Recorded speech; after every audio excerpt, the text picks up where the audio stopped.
اعوذ باللہ من الشیطان الرجیم بسم اللہ الرحمن الرحیم ولا تکونوا كالذین تفرقوا واختلفوا من بعد ما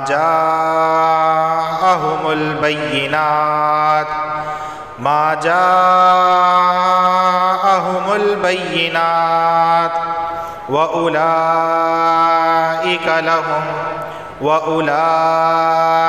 لهم عذاب عظیم ولا تكونوا كالذين تفرقوا واختلفوا من بعد ما جاءهم البينات وأولئك لهم عذاب عظیم۔ دوستو، آج میں نے آپ کے سامنے سورہ آل عمران کی آیت نمبر 105 کی تلاوت کی ہے، اور اب میں اس کا لفظی ترجمہ کرنے لگا ہوں۔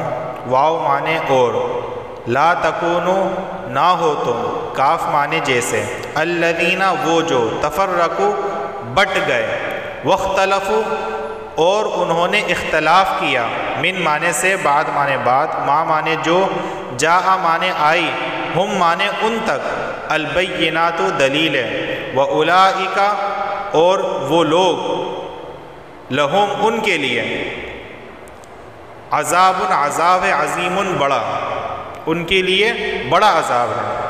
اس کا بامحاورہ ترجمہ کیا ہے؟ اور مت ہو جاؤ ان لوگوں کی طرح جو آپس میں متفرق ہو گئے اس کے بعد کہ ان کے پاس واضح احکام پہنچے، آپس میں اختلاف کر لیا، اور یہ لوگ ہیں جن کے لیے بڑا عذاب ہے۔ یعنی اس آیت کریمہ کے اندر یہ بتایا جا رہا ہے کہ اے مسلمانوں، ان لوگوں کی طرح تم نہ ہو جانا جو آپس میں بٹ گئے ہیں، متفرق ہو گئے ہیں، اور انہوں نے آپس میں اختلاف کر لیا ہے بعد اس کے کہ ان کے پاس واضح احکامات آ چکے ہیں۔ اس سے مراد کون ہے؟ تو مفسر مولانا عاشق الہی مدنی رحمہ اللہ تعالی یہ اس کی تشریح بیان کرتے ہیں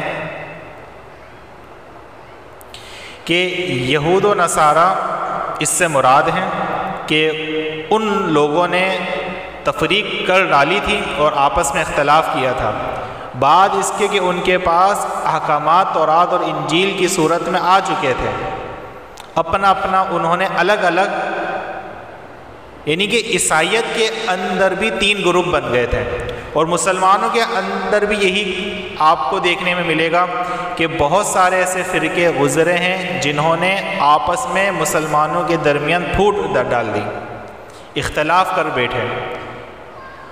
ہم مسلمانوں کی سب سے بڑی کمزوری کیا ہے کہ ہمارے اندر اتفاق اور اتحاد نہیں ہے۔ کثیر تعداد میں موجود ہیں، لیکن اتفاق اور اتحاد نہ ہونے کی وجہ سے ہم ذلت کا سامنا کر رہے ہیں۔ یہود و نصارہ ہمارے اوپر قابض ہیں، حالانکہ ہمارے پاس اب معیشت بھی پہلے سے زیادہ بہتر ہے، لیکن اس کے باوجود ہم رسوائی کا سامنا کرتے ہیں۔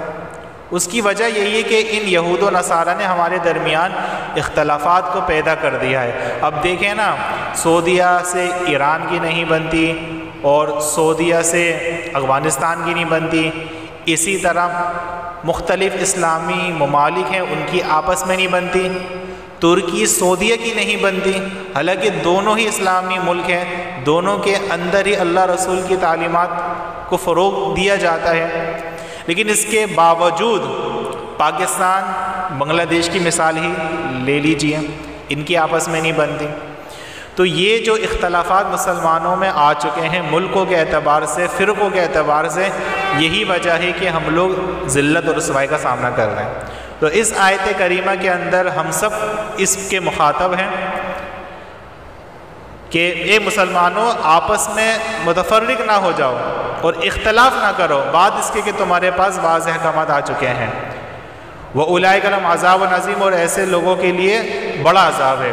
اصل خطاب تو یہ یہود و نصاروں کو تھا کہ انہوں نے اس طرح کی چیزیں اپنا لی تھی، تو مسلمانوں میں بھی جو شخص اس طرح کی چیزوں کو اپنائے گا تو اس کے لیے بھی کیا ہے؟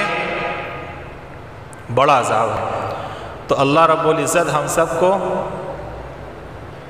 اس طرح سے تفریق ڈالنے والوں سے بچائے اور اختلاف کرنے والوں سے بچائے۔ ایک ہوتا ہے علمی اختلاف، فروعی اختلاف، وہ تو اس امت کے لیے باعث اجر و ثواب ہے، وہ تو رحمت ہے۔